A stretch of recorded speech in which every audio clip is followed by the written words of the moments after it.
Bismillahirrahmanirrahim. Assalamualaikum warahmatullahi wabarakatuh. Alhamdulillahirabbil alamin wassalatu wassalamu ala asrofil anbiya'i mursalin wa ala alihi washabihi ajmain. Asyhadu an la ilaha illallah wa asyhadu anna Muhammadar Rasulullah. Kita bersyukur kehadirat Allah Subhanahu wa taala. Alhamdulillah Allah takdirkan kita dalam keadaan sehat, kita bisa beraktivitas. Alhamdulillah kita juga bisa melanjutkan perkuliahan kita terkait dengan pendidikan dalam keluarga dan parenting. Hari ini khususnya bagi mahasiswa PG PAUD Unisba ya, dan bagi para pemirsa umumnya. Salawat dan salam kita sampaikan kepada tauladan kita semua Nabi Muhammad Sallallahu Alaihi Wasallam. Kita tahu hari ini kita akan bicara tentang pengasuhan anak atau parenting ya. Nah, dalam hal parenting tentu Islam sudah punya kajian lengkap untuk ini, maka pada hari ini akan kita bahas dari perspektif Islam pengasuhan, karena nanti ada berbagai teori juga tentang pengasuhan anak yang sifatnya hasil kajian empirik maupun kajian para filosof, dan termasuk juga kita akan kaji bagaimana filosof Muslim dalam membahas tentang bagaimana seharusnya pendidikan terhadap anak dilakukan. Ya.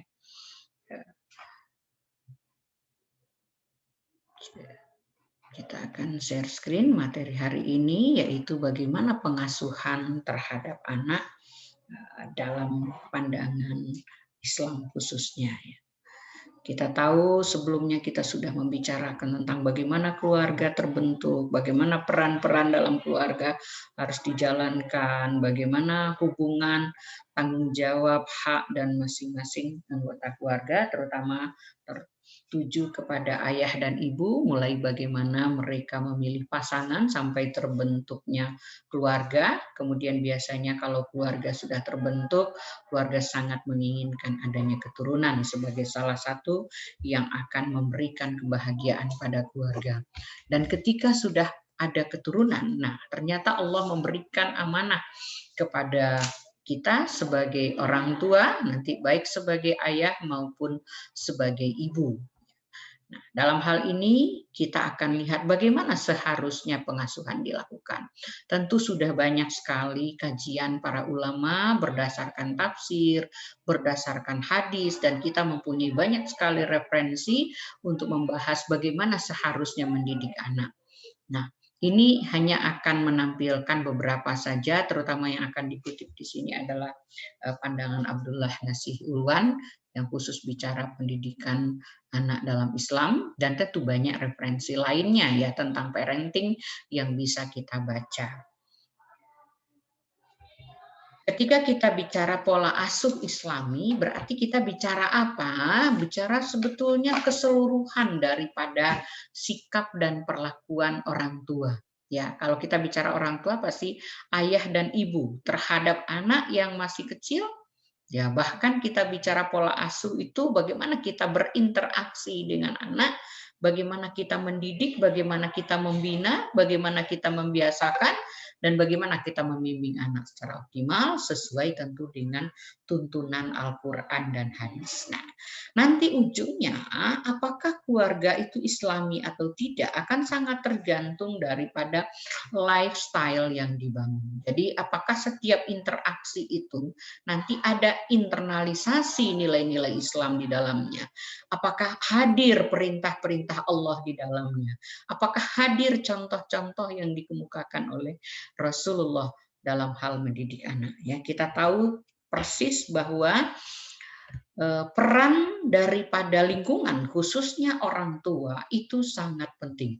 Ya, hadis yang barangkali sudah familiar dengan kita, yang artinya barangkali ya, setiap bayi dilahirkan dalam keadaan fitrah atau suci, ya, maka orang tuanya lah yang menjadikannya Yahudi, Nasrani, atau Majusi. Jadi pada dasarnya setiap anak lahir bertauhid, lalu bagaimana lingkungan itu membesarkan anak, sehingga dia akan tetap bertauhid sepanjang hidupnya sampai kembali lagi dipanggil oleh Allah. Nah, ketika kita bicara anak, memang kita kalau dalam aturan Undang-Undang Indonesia itu adalah anak dari usia mulai ya prenatal ya 0 kemudian sampai 18 tahun. Maka bagaimana harus memperlakukan anak itu sebetulnya sangat erat kaitannya juga dengan tingkat perkembangan anak. Nah, sebelum kita bicara bagaimana harusnya melakukan, kita perlu menelusuri sifat-sifat pendidik di dalam Islam itu harus seperti apa, ya. Nah, Nasi Ulun menggambarkan sifat utama dari seorang pendidik adalah ikhlas. Yang kedua,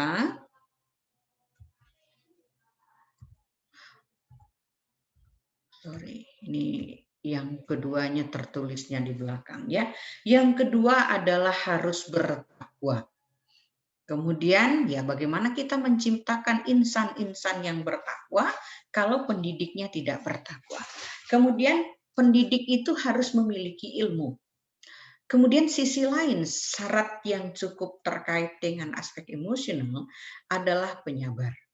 Nah, lalu ada tanggung jawab dalam melaksanakan pendidikan. Hal ini banyak digambarkan di dalam Al-Quran maupun di dalam hadis. Ini hanya contoh-contohnya saja ya. Ketika kita bicara bagaimana seorang pendidik harus ikhlas, tentu payung hukum yang pertama yang kita gunakan adalah Al-Quran ya. Kalau kita baca Quran surat Al-Bayyinah ayat 5 ya. A'udzubillahi minasyaitonirrajim. Bismillahirrahmanirrahim. Wa ma umiru illa liya'budullaha mukhlishina lahuddin. Hunafa'a wa yuqimus salata wa yu'tuz zakata wa dzalika dinul qayyimah. Nah, dalam Al-Bayyinah ayat 5 yang artinya padahal mereka hanya diperintah menyembah Allah dengan ikhlas mentaatinya semata-mata karena menjalankan agama dan juga agar melaksanakan sholat dan menunaikan zakat, dan yang demikian itulah agama yang lurus dan benar. Nah, ini dasar utama. Jadi kalau mendidik bukan nggak ada pamrih, satu-satunya yang kita lakukan hanyalah karena Allah.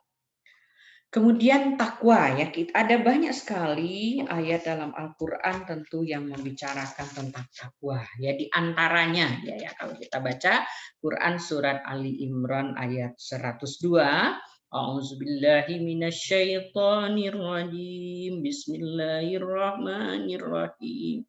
Ya ayyuhalladzina amanu taqullaha haqqa tuqatih wa la tamutunna illa wa antum muslimun. Wahai orang-orang yang beriman, bertakwalah kepada Allah sebenar-benarnya takwa kepadanya dan janganlah kamu mati kecuali dalam keadaan muslim. Nah, berarti pendidiknya dulu berupaya untuk menjadi hamba yang bertakwa. Kemudian seorang pendidik harus memiliki ilmu. Nah, ilmu apa yang utama? Kita tahu aturan agama itu berisi aturan tentang mana yang boleh dan mana yang tidak boleh. Nah, dalam hal yang sangat ketat, kita harus ajarkan hukum-hukum halal dan haram.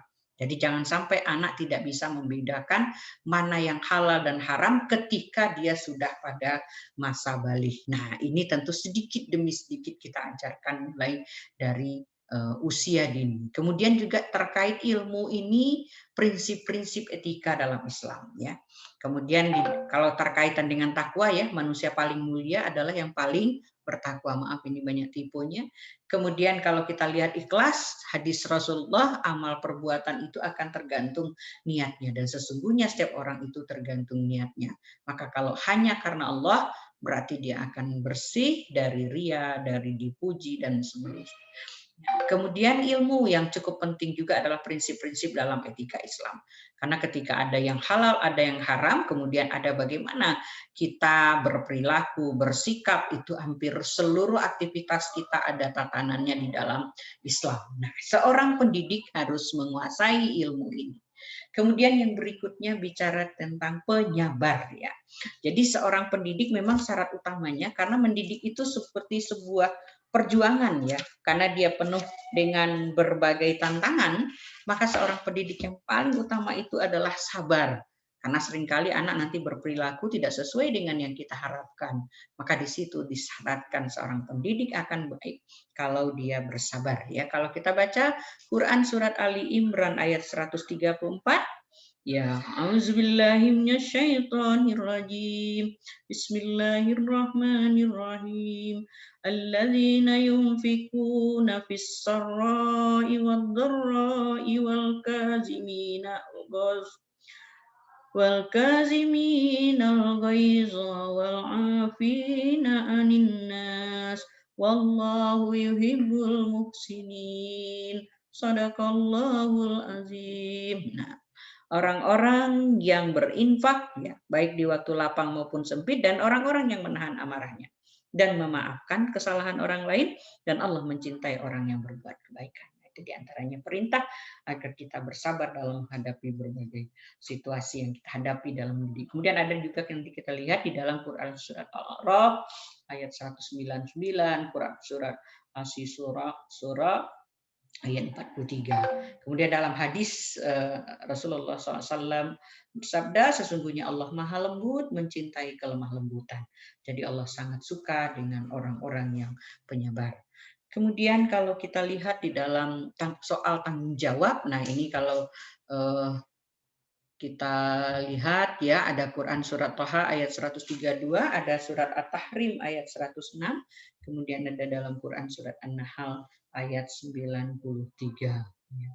Kita sering mendengar ya, kita lindungilah keluarga kita dari api neraka. Maka tanggung jawab kita lah untuk menyelamatkan anak-anak kita dari api neraka. Nah, ini sifat-sifat seorang pendidik menurut Nasi Ulwan yang akan mendukung bisa tidaknya dia menjalankan tugas sebagai pendidik. Kemudian tanggung jawab pendidikan itu digambarkan oleh Nasi Ulwan. Nah, mudah-mudahan Anda sudah terbiasa juga membuka buku Nasi Ulwan.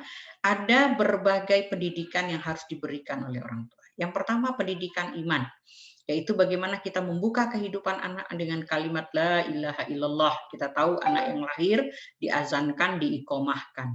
Kemudian begitu dia bertambah semakin dewasa, kita mengenal hal-hal di luar, mulai mengenal aturan. Nah, mungkin Pak sejak dini banget anak usia dini belum mengenal istilah halal dan haram, tapi kita paling tidak kita katakan ini tidak boleh, Allah tidak suka, gitu ya. Misalnya ngambil punya orang, kemudian tidak mengembalikan, gitu. Itu dari awal kita tanamkan. Kemudian menyuruh anak beribadah setelah umur 7 tahun. Artinya apa? Dipersiapkan anak itu tentu untuk belajar tentang ibadah dari sejak sebelum usia 7 tahun. Jadi kalau anak sudah harus bisa sholat pada 7 tahun, berarti 5 tahun, 3 tahun meniru-niru, 4 tahun, kemudian 5 tahun mulai bacaannya hafal, gerakannya tahu, mulai ikutan gitu. Nah, tetapi nanti udah 6 tahun, udah ngerti yang namanya sholat, nah 7 tahun baru kita bisa suruh. Kemudian mendidik anak untuk mencintai Rasulullah. Jadi kita harus mengenalkan anak kita kepada Rasulullah sebagai teladan hidup kita seluruhnya. Kemudian bagaimana mencintai keluarga Rasulullah dan membaca ayat Al-Quran. Nah, belajar membaca Al-Quran adalah bagian dari pendidikan iman. Kemudian pendidikan moral. Ya, yang utama itu jangan berbohong, jangan mencuri, jangan mencela, ya. Kemudian menjauhi kenakalan dan penyimpangan. Misalnya ya, menghindari taklid buta. Jadi sejak kecil-kecil anak bisa kita ajarkan untuk berpikir, Bu kata si Anu begini. Nah kalau misalnya dia itu nggak benar, kita tunjukin yang benarnya agar anak tidak asal nurut saja. Nah misalnya bawa mainan ke dari tempat rumah teman, katanya boleh aja bawa aja. Nah nanti kita tunjukkan kita nggak boleh kalau bawa aja kecuali dikasih. Kemudian juga tidak larut dengan kemewahan. Nah, seringkali kita lupa ya anak-anak karena saking sayangnya kita berikan segala macam barang kemewahan agar dia senang gitu ya. Padahal sebetulnya jangan sampai setiap anak merasa bahwa apapun yang dia inginkan itu mudah didapat. Nah, karena ini juga bagian dari pendidikan moral. Kemudian tidak mendengar musik atau lagu-lagu yang porno. Nah, kita tahu sekarang ada gejalanya, anak-anak kadang mengikuti lagu orang dewasa dan orang dewasa senang saja. Kemudian lucu dianggapnya. Hati-hati kalau anak sudah berani cinta gitu ya, merayu yang sifatnya ada unsur-unsur yang pornonya ya, apalagi kalau misalnya dengan pakaian-pakaian yang bergerakan-gerakan erotis ya. Kemudian tidak menyerupai jenis kelamin yang berbeda. Jadi tidak anak perempuan didandanin seperti anak laki atau sebaliknya anak laki didandani seperti anak perempuan. Jadi seolah-olah nggak apa-apa saja. Kemudian larangan pamer dan pergaulan bebas ini tentu berlaku pada masa perkembangan berikutnya. Dan larangan untuk memandang hal yang diharamkan. Nah, ini sejak kecil usahakan kita sudah memelihara mata anak untuk tidak melihat sesuatu yang tidak pantas dilihatnya. Kemudian pendidikan fisik ya, terutama tentu kewajiban ayah memberi nafkah, mengikuti aturan makan karena setiap aturan dalam aktivitas kita sudah ada contohnya pada Rasulullah ya. Aturan makan, aturan minum, kemudian bagaimana tidur, bagaimana makanan yang sehat, bagaimana minuman yang sehat, bagaimana mengatur jadwal tidur ya. Kemudian melindungi dari penyakit menular. Jadi bagaimana menjaga kebersihan, kemudian kalau ada penyakit menular menghindar dari penyakit, dari orang yang sakit gitu ya. Kemudian pengobatan terhadap penyakit, itu juga kita bagaimana kita mengajarkan anak kalau ada dalam keadaan demam, sakit, kita perlu minum obat. Kemudian juga bagaimana kita menjaga agar selalu sehat dengan makanan yang sehat. Kemudian tidak boleh menyakiti diri sendiri. Jadi ada juga kadang kita lihat anak mukul-mukul, kalau udah kesel mukul dirinya. Nah, itu sebetulnya gejala-gejala anak tidak senang dan kemudian menyakiti dirinya sendiri. Nah, ini perlu kita ajarkan bagaimana anak mencintai tubuhnya, menjaga tubuhnya, kemudian tidak menyakiti, menjaga tidak luka, menjaga tidak jatuh. Gitu. Kemudian membiasakan berolahraga, lalu bermain ketangkasan. Nah, ini tentu kalau kita di PAUD berkaitan dengan bagaimana kita mengembangkan aspek fisik motorik, motorik kasar, kemudian motorik halus, terutama dalam motorik kasar yang sekarang agak lemah itu adalah ketangkasan. Anak-anak lambat bergerak, anak-anak lambat dalam menangkap, menjinjing, menjinjit, kemudian berlari gitu ya, kemudian melompat, kemudian bagaimana dia menangkap dengan cekatan gitu ya, atau mencari dengan cekatan dan seterusnya, ketangkasan kaki, ketangkasan tangan ya. Membiasakan anak zuhud, ya, sederhana dan tidak larut dalam kenikmatan. Jadi kalau makan sesuatu nggak boleh berlebihan gitu ya. Kemudian juga kalau beli sesuatu tidak selalu harus yang mewah-mewah gitu. Belajar yang sederhana.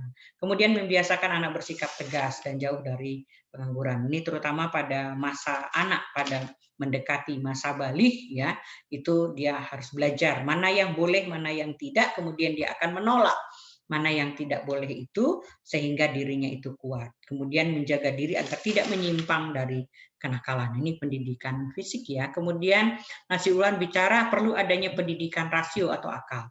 Nah, dalam hal ini tentu kita memberikan anak berbagai pengetahuan, maka ada kewajiban untuk mengajarkan. Karena segala sesuatu yang ada di luar ini terus berkembang dan kita harus mengajarkan dan tetap harus memilih. Kemudian menumbuhkan kesadaran untuk berpikir, maka kita mengembangkan berbagai pendekatan pembelajaran, diantaranya misalnya memecahkan masalah mulai dari yang sederhana sampai sesuai dengan umur anak semakin lama semakin kompleks. Kemudian pemeliharaan kesehatan rasio, ya. Jadi dalam arti bagaimana anak menggunakan akal sehatnya. Jadi tidak misalnya nanti emosinya mengalahkan akalnya karena saking inginnya sesuatu gitu ya, kemudian dia ngamuk, kemudian akalnya nggak bisa mengendalikan. Nah, kita diajarkan bagaimana itu.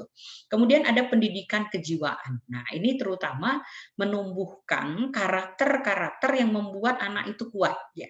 Misalnya sikap jauh dari minder.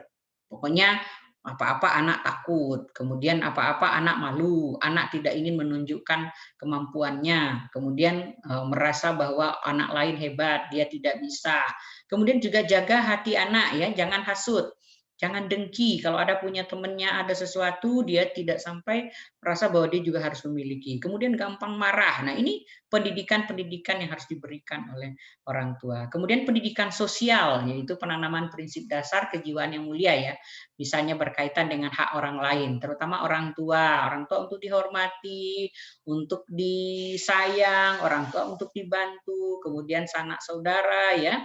Kemudian juga bagaimana dia bisa bertetangga, bermain dengan anak tetangga, bagaimana rukun. Nah, itu diajarkan. Kemudian guru ya, kemudian juga teman dan orang-orang yang lebih tua. Nah, ini selalu harus menjadi perhatian kita karena anak itu adalah makhluk sosial, maka dia bagaimana bisa beradaptasi dengan lingkungan sosialnya. Kemudian melaksanakan etika sosial ya, makan, minum, kalau bersama di meja makan seperti apa, kemudian memberi salam, meminta izin, kemudian kalau duduk di depan dalam masjid, majelis, di dalam misalnya ada pengajian, ada apa, anak dibawa etikanya seperti apa, kemudian etika berbicara, jangan bicara kasar, jangan bicara kotor ya. Kemudian bergurau. Nah, guyonan-guyonan yang tidak menyakitkan orang lain. Kemudian mengucapkan selamat kalau orang lain senang, ikut senang, mengunjungi kalau orang sedih ya, ikut sedih. Kemudian mengunjungi orang yang sakit. Lalu ada etika juga kalau takziah, orang lagi berduka kita harus seperti apa. Selanjutnya juga etika bersin dan etika menguap ya. Ini juga sesuatu yang penting kita ajarkan menurut Abdullah Nasiruan. Dan saya kira memang Ibu kira juga ini hal-hal kecil-kecil yang kadang-kadang tidak diperhatikan oleh orang tua. Kemudian juga perlu pengawasan dan kritik sosial. Dalam arti apa? Anak sensitif. Ini loh tidak boleh loh misalnya sederhana saja. Anak tidak boleh loh buang sampah di sembarangan. Kalau temannya buang sampah, jangan buang di sini, ayo ambil, ayo kita cari tempat sampah, ayo kita buang. Kemudian ada temannya yang nonjok teman yang lain gitu. Jangan, nanti dia sakit. Nah, itu proses belajar bagaimana amar ma'ruf nahi mungkar. Jadi nanti dia akan berusaha berperan di lingkungan untuk menjadikan lingkungan itu baik.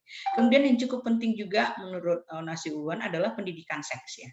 Nah, pendidikan seks dalam Islam tentu berbeda ya dengan pendidikan dalam pandangan Barat. Dimulai dengan meminta izin, menjaga mata di situ ya. Kemudian etika melihat. Hati-hati anak-anak kita menonton dan melihat yang ada kaitannya dengan rangsangan seksual. Ya, kita tahu hari ini di dunia online itu tanpa dicari pun dia muncul. Nah, bagaimana nih orang tua harus menutup itu cepat-cepat agar anak tidak ini? Bagaimana kita tahu apa yang ditonton anak di gadgetnya, ketika dia dipinjamkan handphone dan seterusnya, ketika tontonannya itu misalnya film-film yang sifatnya mungkin film kartun, tetapi ada muatan-muatan apa di situ. Kemudian mengajarkan hukum pada anak di masa dia balik. Nah, itu terutama hukum halal dan haram ya. Kemudian bagaimana metode mendidik ya? Metode mendidik yang utama tentu dimulai dengan keteladanan. Ini semua kita sudah maklum, tapi hari ini kita kesulitan sekali untuk mencari orang-orang yang akan kita teladani ya. Nah, setelah teladan kemudian ada pembiasaan ya. Kalau jadi orang tua jangan sampai hanya menyuruh saja anaknya, ayo pergi ke musola, ayo kamu sholat, ayo kamu ngaji, ayo ini. Tapi tidak ada contoh yang bisa dia lihat di dalam rumah tangganya. Nah, ini akan sulit. Kemudian pembiasaan ya. Apapun perilaku itu harusnya ujungnya akhlak mulia itu menjadi otomatis. Jadi orang tidak lagi karena perintah lingkungan atau karena takut orang tua, tapi karena sudah dibiasakan sejak kecil itu menyatu dengan dirinya. Harapannya setiap akhlak yang baik itu adalah bisa dibiasakan dalam lingkungan ya, mulai dari sejak usia dini. Pembiasaan berdoa, kemanapun berdoa gitu ya. Nah, itu akan dibiasakan, maka anak akan menyatu. Ya, kita harus selalu ingat Allah, kita harus selalu berdoa, kita selalu minta perlindungan kepada Allah. Allah lah yang menentukan segalanya. Nah, itu menjadi kebiasaan. Kemudian kalau anak salah, nah itu tentu dengan memberikan nasihat yang lembut. Kemudian kalau kita sudah melakukan itu, perlu pengawasan anak itu. Karena nggak otomatis hari ini dia baik, besok belum tentu baik lagi. Maka perlu pengawasan, perlu perhatian, kapan anak benar, kapan anak misalnya salah, kapan anak bicaranya bagus, kapan tidak. Nah, itu perlu perhatian. Kapan misalnya anak sudah betul sikapnya terhadap orang lain, kapan tidak, betul sikapnya terhadap lingkungan, kapan tidak. Nah, ini semua butuh perhatian ya. Nah, kita misalnya ya bagaimana memberikan hukuman. Itu juga salah satu bentuk dalam pendidikan ya, tetapi hati-hati. Hukuman pada anak kecil itu haruslah lemah lembut dan kasih sayang. Jadi bukan dengan emosi. Jadi kalau ibunya menghukum dengan emosi berarti dia tidak sedang mendidik, tetapi sedang melampiaskan kekesalan. Nah, hendaknya kamu bersikap lemah lembut, kasih sayang, dan hindarilah bersikap keras serta keji, ya kata Rasulullah. Ini Ibnu Sina dan Al-Abdari ini melarang menggunakan hukuman fisik, ya. Kecuali sudah sangat darurat, segala macam sudah dilakukan. tetapi juga itu sentilan-sentilan yang kecil.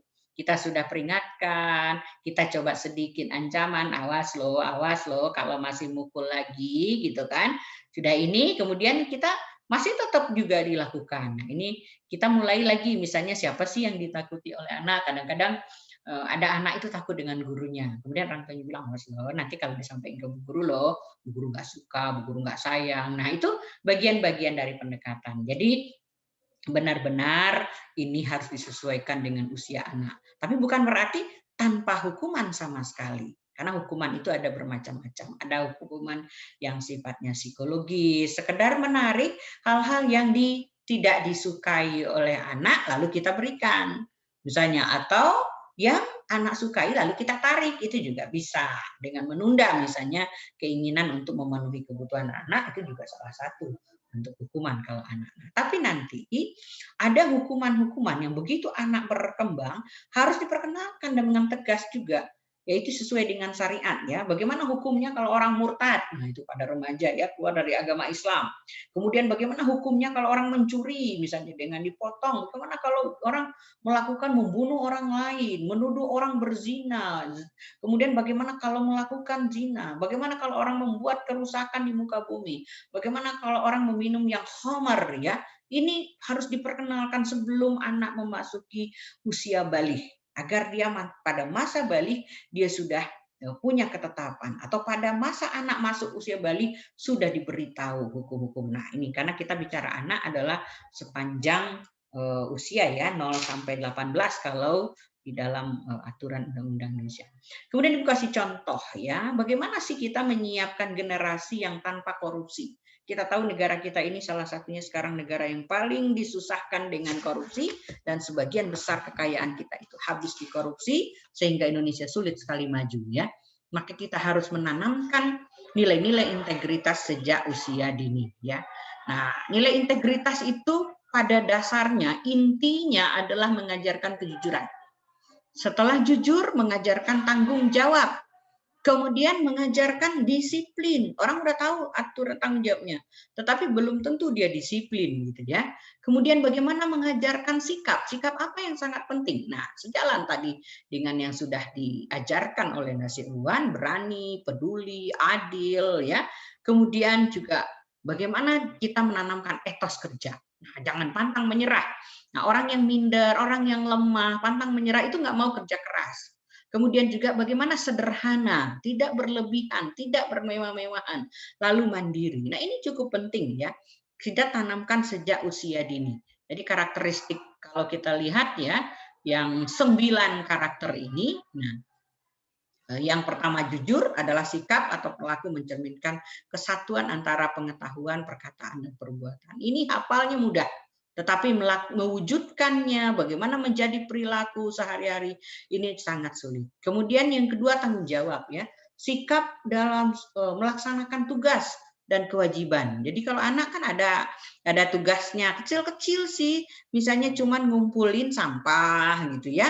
Tapi ketika dia diberi tanggung jawab, Bu Guru di sekeliling aku sudah tidak ada lagi sampah, bagus. Dia sudah melaksanakan. Atau misalnya lagi selesai mainannya dibereskan. Anak belajar bertanggung jawab. Kemudian adalah kebiasaan untuk disiplin.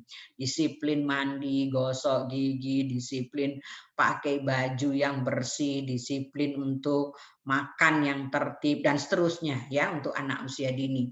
Kemudian untuk bagaimana berani, nah, yaitu punya hati yang mantap, rasa percaya diri yang besar dalam menghadapi ancaman yang dianggap sebagai bahaya dan kesulitan. Berani tidak takut atau tidak gentar ya. Nah, maka kita biasa melatih keberanian anak pada usia dini. Sebetulnya anak usia dini itu belum punya rasa takut kalau seandainya tidak ditakut-takuti. Dia sebenarnya ingin mencoba, ingin bagaimana menunjukkan bahwa dirinya itu bisa. Nah, harusnya itu dipupuk.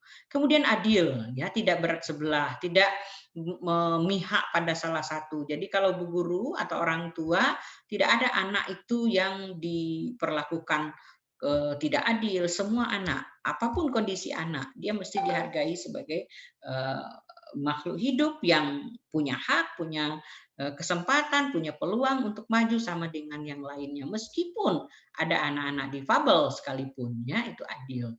Kemudian peduli, ya. peduli terhadap orang lain dan peduli terhadap apa yang ada di lingkungan, apa yang dibutuhkan oleh orang lain. Anak bisa diajarkan kepedulian terhadap orang tua. Kalau orang tua sakit, terus dia harus seperti apa. Kalau misalnya rumah kotor, dia harus seperti apa. Kemudian juga hidup sederhana, lalu kerja keras ya. Nah, kemudian sungguh-sungguh, lalu berusaha belajar menyelesaikan tugas. Kalau capek gimana, lewatin capek itu nanti juga bisa. Nah, itu juga bagian yang harus kita bentuk sikap integritas ini sejak usia dini. Kemudian juga mandiri. Nah, kita tahu kalau di PAUD itu kita sebetulnya tahap demi setahap sedang melatih kemandirian anak. Jadi jangan biarkan anak minta pertolongan sesuatu yang sudah bisa dia lakukan sendiri. Jadi orang tua bisa mengukur apa sih yang bisa dilakukan oleh anak. Kemudian mandiri juga berarti kemampuan nanti menyelesaikan, mencari, menemukan solusi.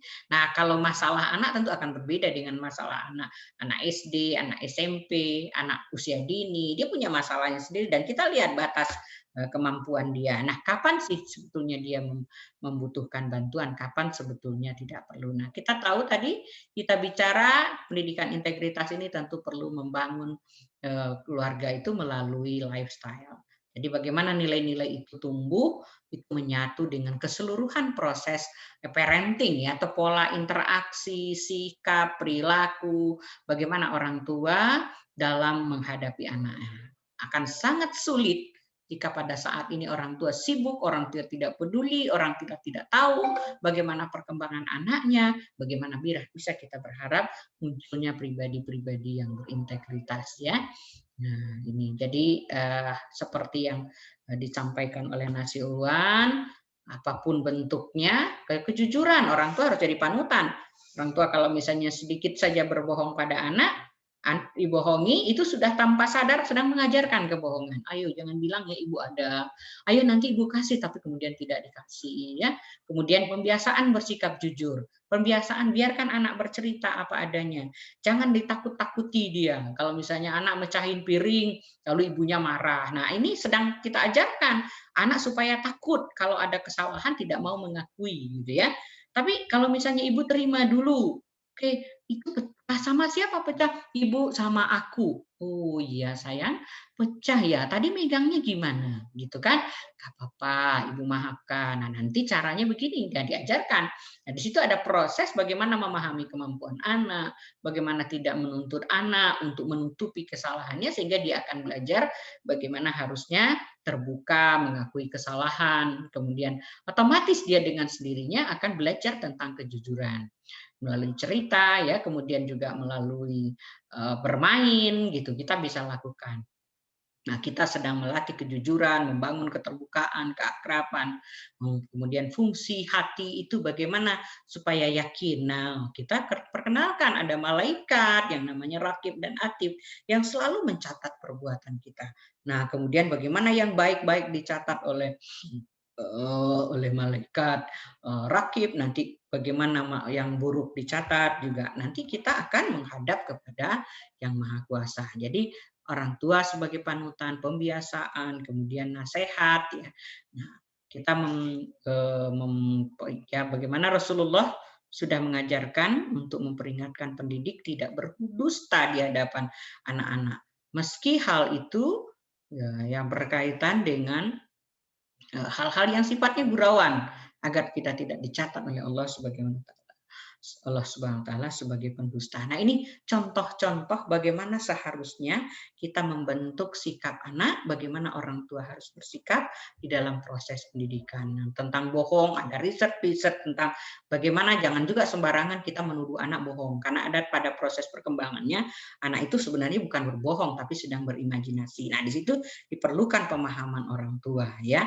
Jadi ada kalanya ketika anak bercerita, kamu mau bohong ceritanya nggak benar, nggak perlu kita patahkan. Kalau ini mah imajinasi dia, didengarkan saja ceritanya.